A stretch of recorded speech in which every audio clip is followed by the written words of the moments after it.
Welcome to the Hackiversity Podcast, where students learn how to achieve more by doing less in college. Learn the hacks from wildly successful recent college graduates as your host, Kyle Winey, explores the colleges, majors, and paths that produce the biggest results in college using less effort. It's hacking time.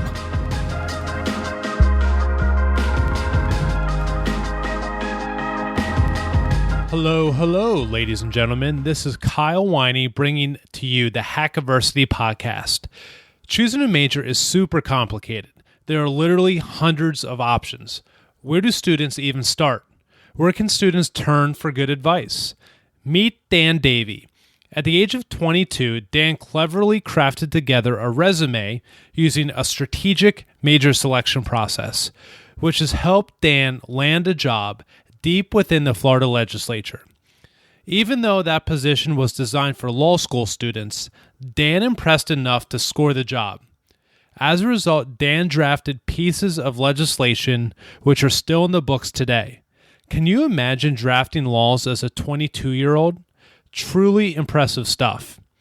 If that's not enough, Dan received the prestigious Fulbright Scholarship, which has single-handedly allowed Dan to compete with Harvard graduates inside the job market. That's how effective a Fulbright Scholarship can be, and Dan explains how students can score their own. Ultimately, there's a ton of actionable advice inside this episode, making this episode one of my favorites to date. Without further ado, let's dig in. Dan, thanks so much for joining me today. Yeah, thanks for having me. Dan, so we've been friends for a while, but obviously I don't know everything about you. And so one of my favorite things about doing a podcast is that I research everyone who comes on air, including my friends and including you. And what I learned about you is that you worked at the Bicycle House at Florida State. Now, I know that we chatted about previously you kind of tinkering there, but I didn't realize that you ever officially worked there for an extended period of time. And the Bicycle House holds a special place in my heart because that is where I stayed at on one of my nights when I rode my bicycle across America. So I love that we kind of share that commonality of your college roots together. Yeah, that's crazy. You know, the cycling, the road biking and cycling community, nationwide is actually a much smaller community than one might think. And so, once you start getting into it, you always know someone who knows someone, or people who have been to the bike shops that you've been to. Yeah, I think that's great. And shout out to Scott. If you're listening, Scott is the kind of leader of the Bicycle House, and he's the one who let me crash on this floor. So, Scott, you're the man. Thanks for being part of my journey across America and just running an amazing kind of service. Dan, if your best friend were to introduce you as a keynote speaker, what would he or she say about you? Yeah, that's a good question. I think he or she would open up probably with some background on really where I consider home, which is Nebraska, and growing up with, on my family's farm and working in, small town, rural America, and having a real appreciation for blue collar culture and a blue collar society. And understanding what hard work really means. Awesome. That's perfect. So Dan, just to set the stage, how old are you? I am 26, so I'm still rather young. You are still rather young, and you've accomplished a lot, and I'm excited to kind of dive in and explore those things for the listeners. So Dan, the first thing that I want to tackle is the position you held immediately after your graduation, and that is you worked at the Florida House of Representatives down there in Tallahassee, where Florida State is located. So, Dan, can you explain what you did in the House of Representatives? What you're referring to is the Florida House Committee Analyst Fellowship that I did. It's a program that's primarily built for law students. And so there was 20 of us in our program, and there were 2 of us who were not law students. So, Dan, as part of that position, were you directly involved with drafting pieces of legislation? So I worked on the Transportation and Highway Safety Subcommittee. And so we worked with with the Department of Transportation and with the Department of Highway Safety. And we would work with them to write the legislation then that would go into this, large sort of omnibus bill that would get pushed through the legislature. And typically those bills were less controversial than member-sponsored bills because leadership don't want any kind of like hard-to-swallow pills hanging up other priorities that need to get passed for state agencies. And so in some of those larger bills, I got to write essentially amendments that became part of those larger omnibus committee-sponsored pieces of legislation. And that was actually one of the highlights from the experiences. Today there's language in Florida law, whole sections that I personally wrote. You actually drafted laws. I did. As a 22-year-old approximately then, right? I did indeed. And Dan, what made you want to apply for this position?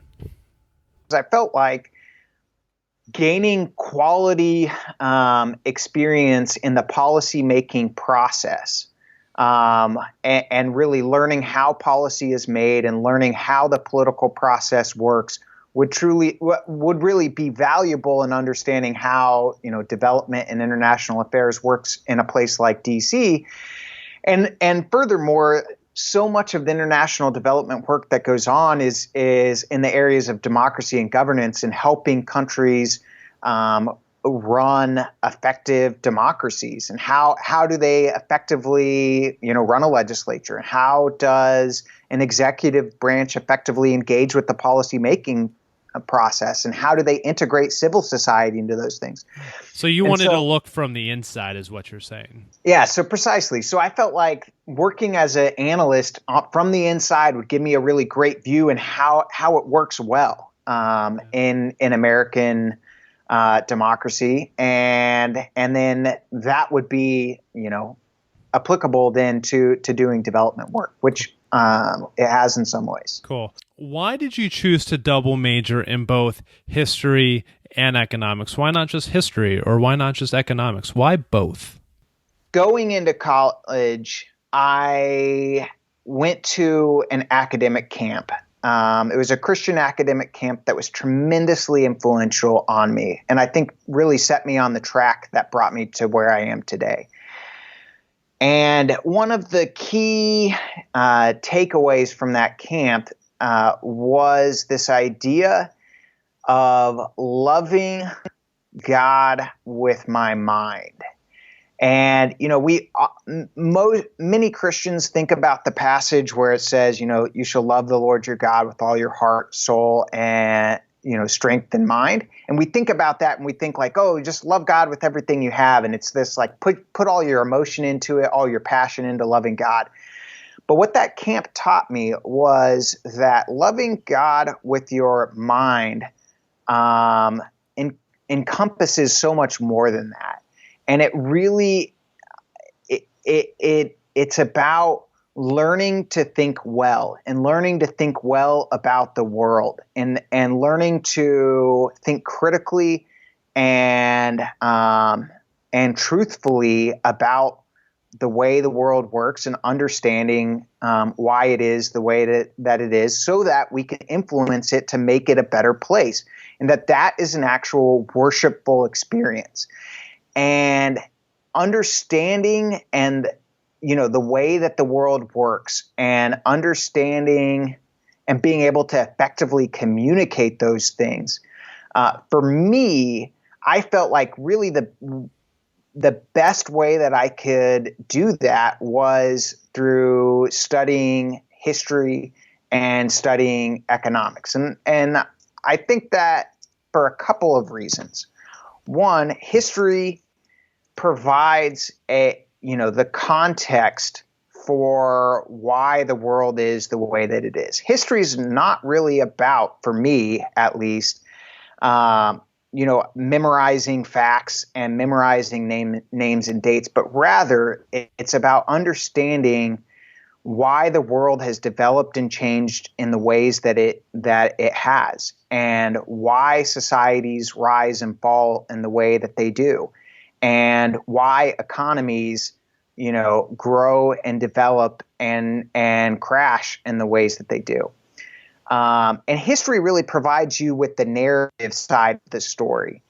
And on the other side of the story is understanding like the mechanisms for that create the incentives that really drive change throughout history. And for me, economics provided really the perfect window in being able to truly think through and analyze the incentives and the reasons why the narrative of history has changed in the way that it does. And it provides that analytical framework and the right questions to ask when you're looking at the historical narrative to be able to understand it.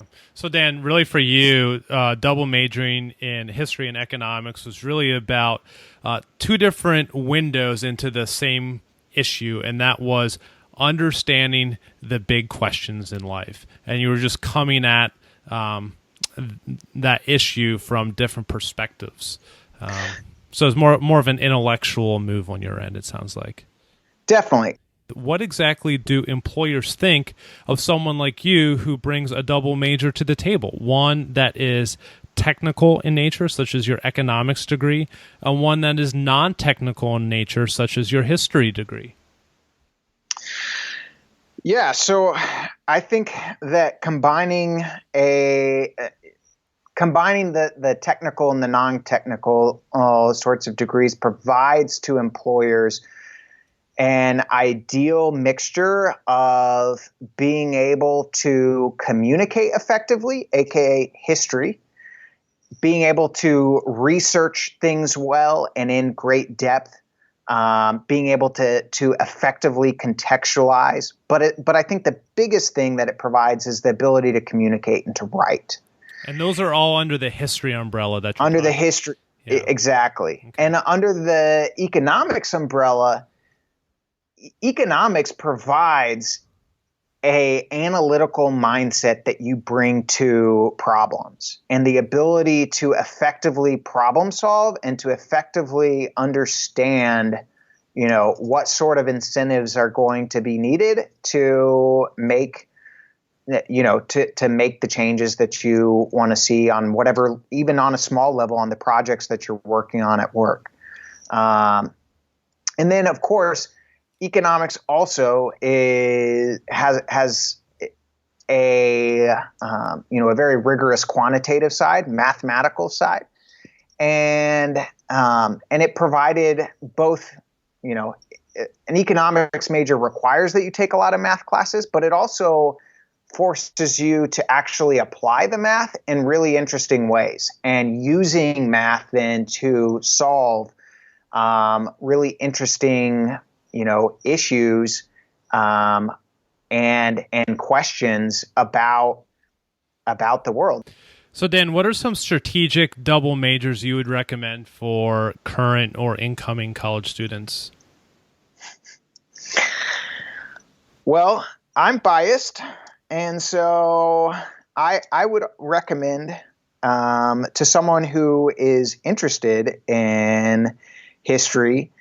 I think economics and history are a great combination, and I think it makes more sense than mixing something like, let's say, engineering and history, where engineering is still a practical application of math, but it doesn't dovetail in any of the same ways, or really in any way, with history. There's no overlap. So what I would encourage someone coming in is to really think about like the big areas that you're interested in working in, and figure out majors that are going to have effective overlap. So for example, if you want to study engineering and you want to work in that field, a great second major that could complement it well could be business management, because someday you'll advance through the ranks in your engineering firm and you'll want to manage teams of engineers, or you may even want to move up and be a CEO someday of your engineering firm.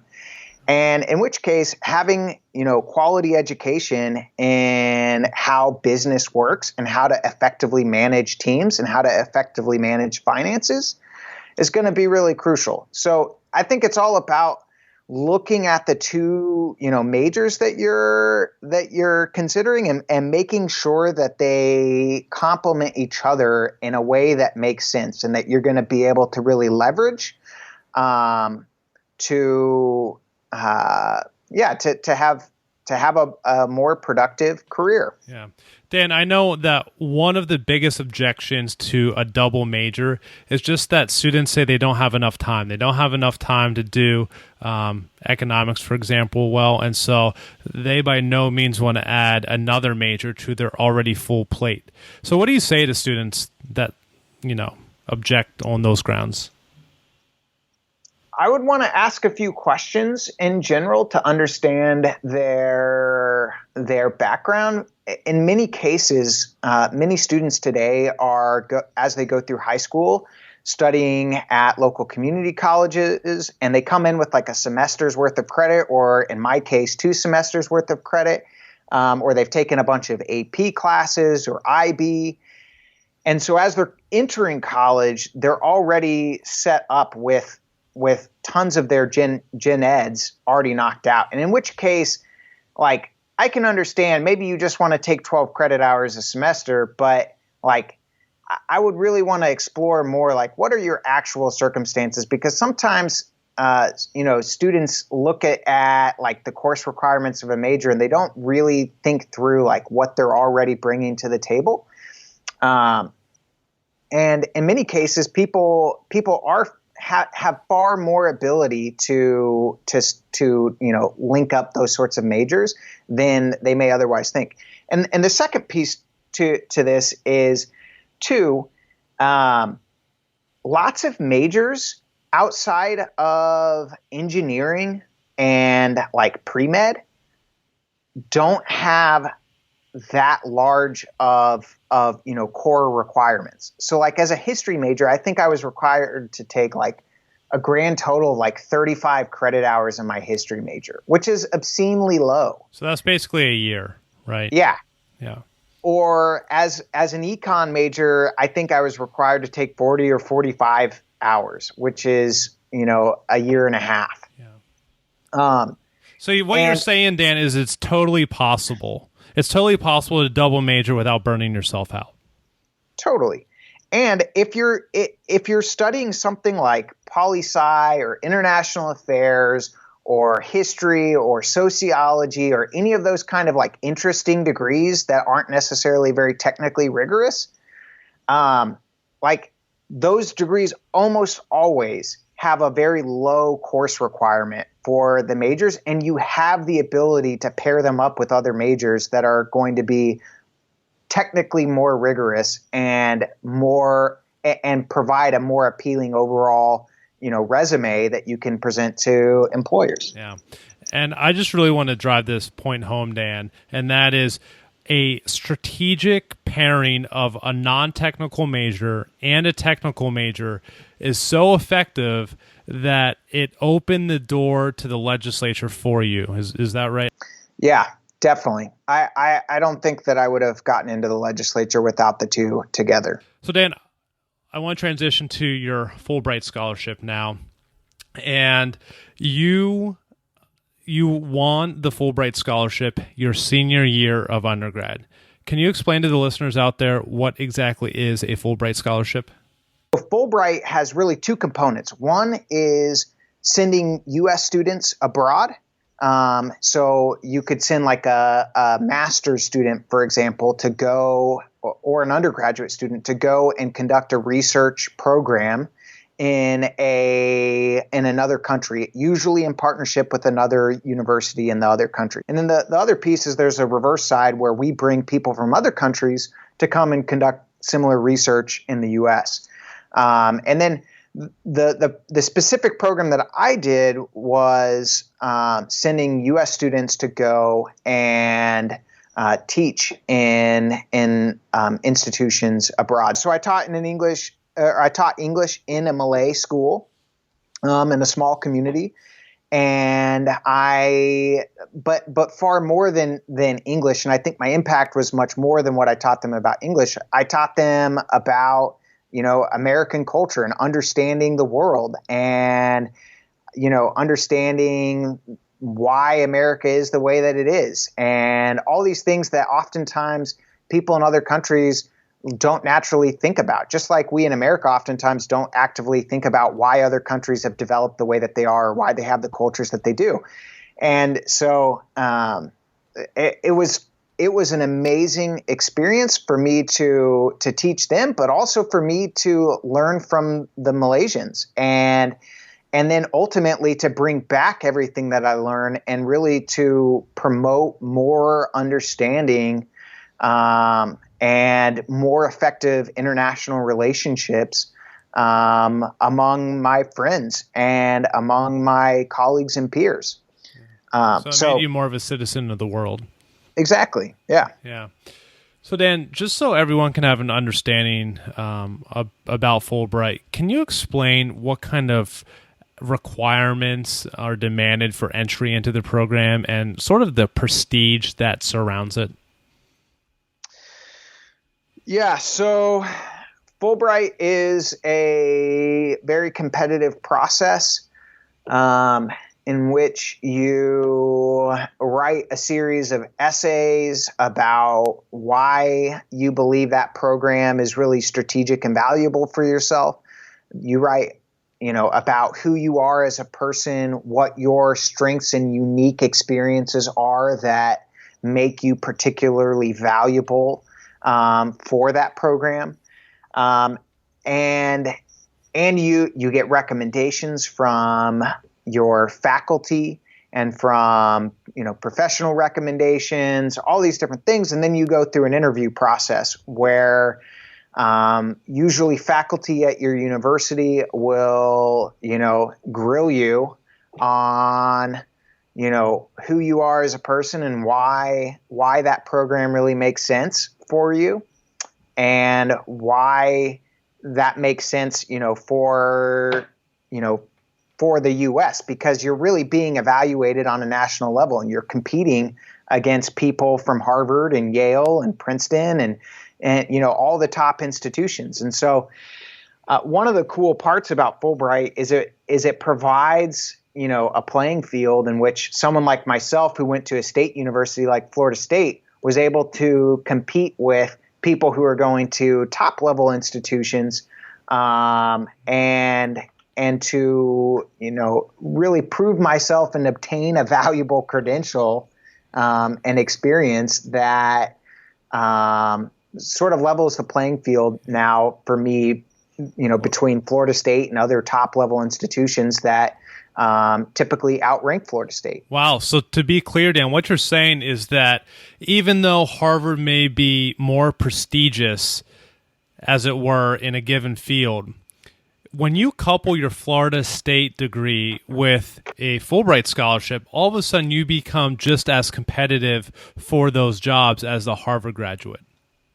I don't know if I'll say just as competitive. That's a bold statement, but I will say it definitely helps level the playing field. Okay. And it makes a really big difference. Yes. And that is a key move, though, because the tuition difference between Harvard and a state school such as Florida State can be huge. It can be, $20,000, $30,000 a year times 4. So we're looking at perhaps a $100,000 difference. And then if you do this Fulbright program, you basically get the cost savings of going to the state school, but you also get the prestige when you couple your state school degree with a Fulbright that allows you to compete effectively with the Ivy League schools while saving money at the same time. So I think that's a really strategic move for students to remember. But Dan, let me add one more point to that. Yeah. And not only does it level the playing field, professionally, but oftentimes people think I need to get an Ivy League, credential under my belt, and it's going to make all the difference. And in many cases it does.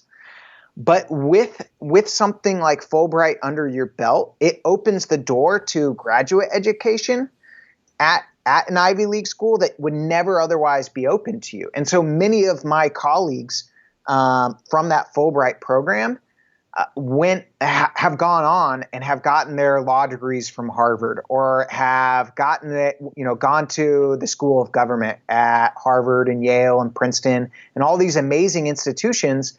And they came from state universities or small liberal arts colleges that are not normally thought of in that same tier. And you're able to pick up those credentials, down the road as a result of working hard in your undergrad, doing well, and then obtaining, those sorts of valuable experiences like Fulbright, which are available and accessible for all students.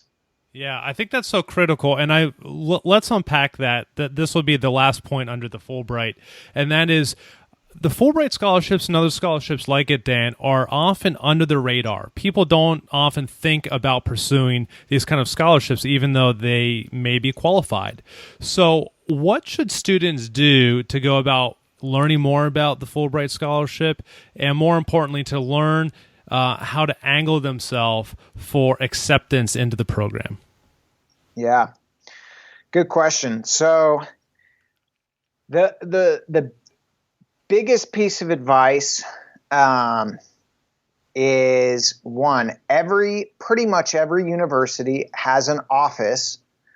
They call it different things at different universities. We called it the Office of National Fellowships, where they have professors and administrators whose primary job is to help students think critically about their long-term goals and ambitions and abilities, and then shape their college experience then around giving them the tools and the experience that they need to achieve that, including these sorts of programs. So, for example, if you want to go do a Fulbright when you graduate from college, it can be really, really helpful if you take certain classes while you're an undergrad, or maybe if you participate in your university's study abroad program, maybe not just in France, but maybe where is kind of the sexy location that most people want to study at.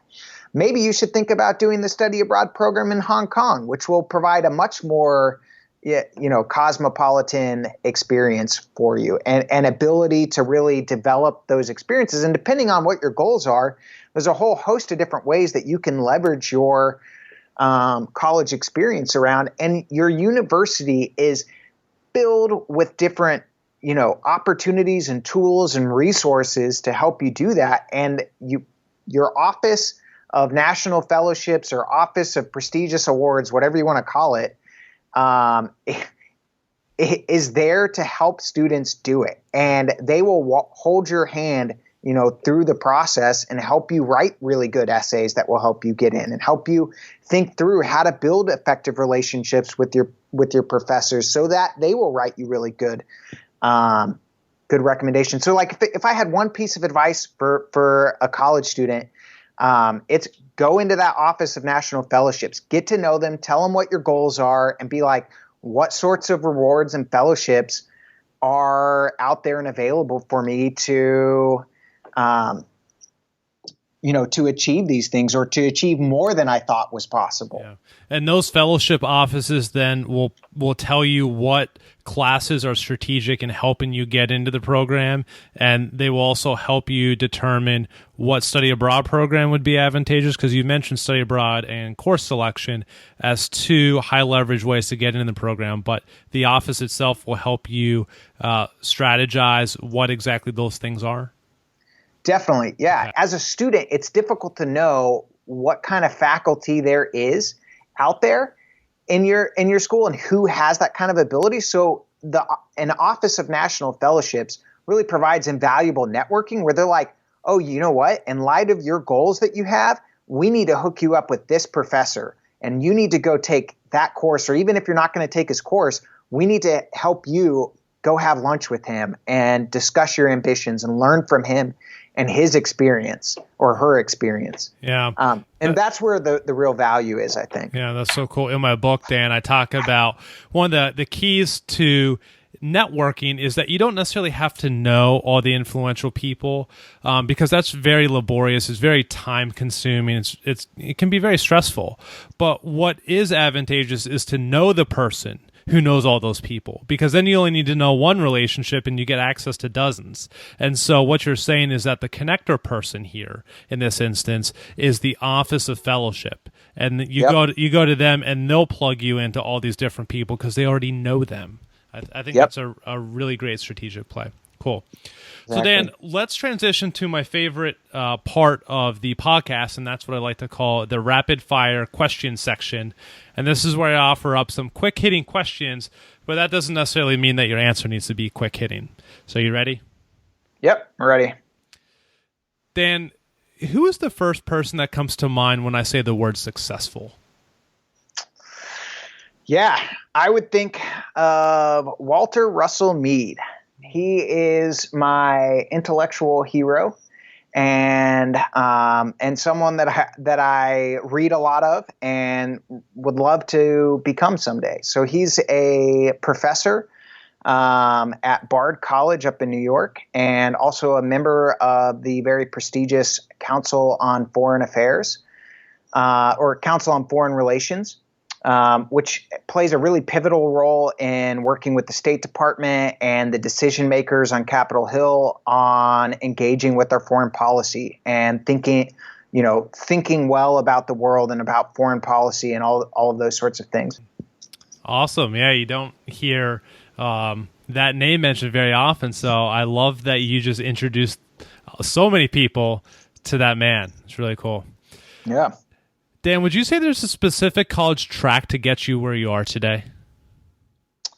No, I would not say there's a specific college track. You can, if you want to work in international development, you can study pretty much whatever you want. Study business, study history, you could study English literature. It doesn't really matter. Some might be more valuable for you long term, but in terms of what you need to get where I am now, like, you can study anything as long as you demonstrate throughout college and, your first years out of college, a fascination with the world, commitment to engaging with it, and then beyond just fascination and commitment, actually going out there and engaging with it. Most people who are working in this industry start out in the Peace Corps. They go out and they live abroad for a couple of years, and they experience and they learn about the world, and they design and implement programs to help it.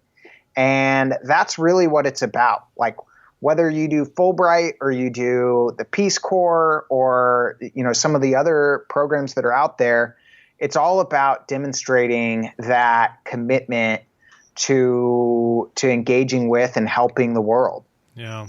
Wow. That's really key for those out there wanting to model the same kind of career that you have, that there's so many different ways to win. And I think that's really important for students to know. Cool. Dan, what's the best lesson a teacher, a parent, or a mentor has taught you?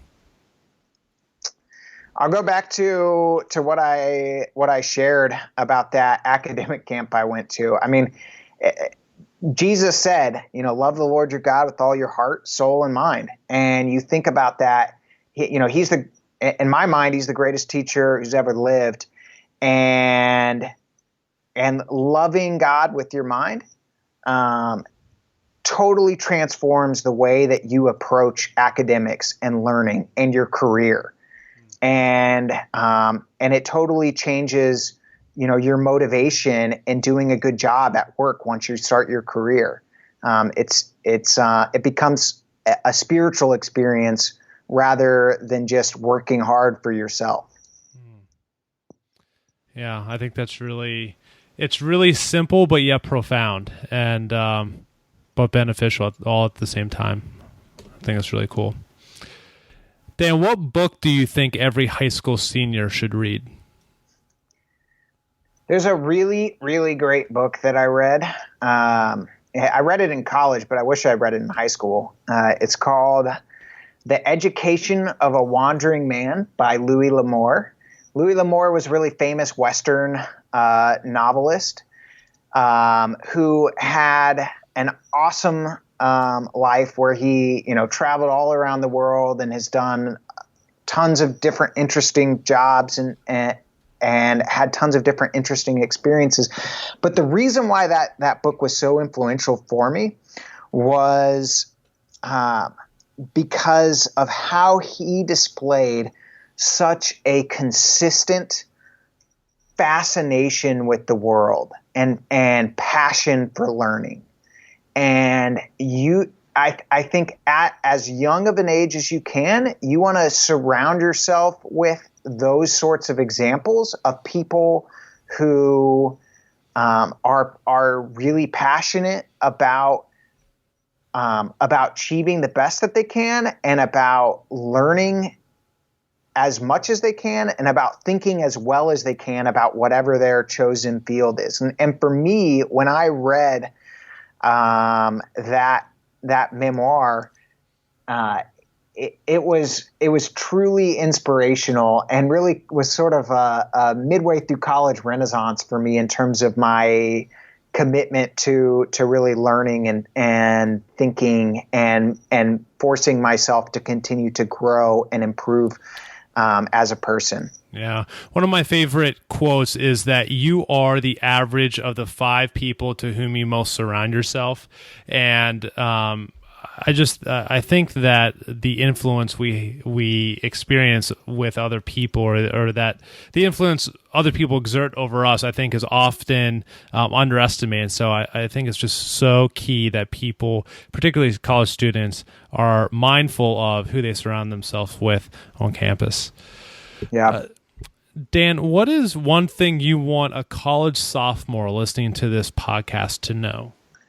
Your university has an Office of National Fellowships. Go find it and go meet with them. That's perfect. Sophomores and everyone else listening to this podcast, go into that National Fellowship office. Dan, last question for you. If you could recommend something to a college student in the form of a tweet, what would it be? Teach yourself to be a curious person. Whatever you're doing, whatever you're working on, have curiosity in it and really pour yourself into it and really learn about it with all that you are. Yeah, I think that's key. Because you can keep pressing and pressing and pressing. And that is really, I think, some of the raw material to getting ahead of other people because they'll stop.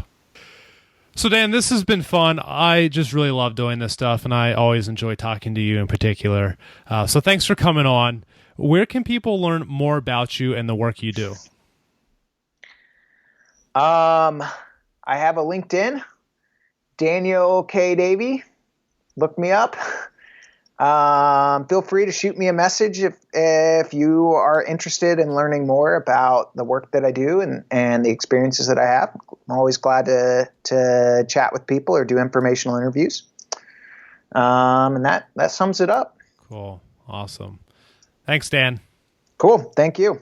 Hey, all, there are 2 major takeaways from this episode, and I want to emphasize them before you go. The first is double majoring. In this episode, Dan and I discuss the advantages of strategically double majoring in a technical major and a non-technical major. In my book, I call this becoming a math-loving people person. The idea is that the double major demonstrates that students bring a complete toolkit to the table, both from a technical side and from a non-technical side. In fact, this move is so effective that it was responsible for scoring Dan a position within the Florida legislature. The second big takeaway that I want to emphasize is that Fulbright scholarships are extraordinarily powerful. From a job prospect point of view, winning a Fulbright scholarship can make virtually any student competitive with that of a Harvard graduate. Plus, Fulbright scholarships will pay for students to travel abroad.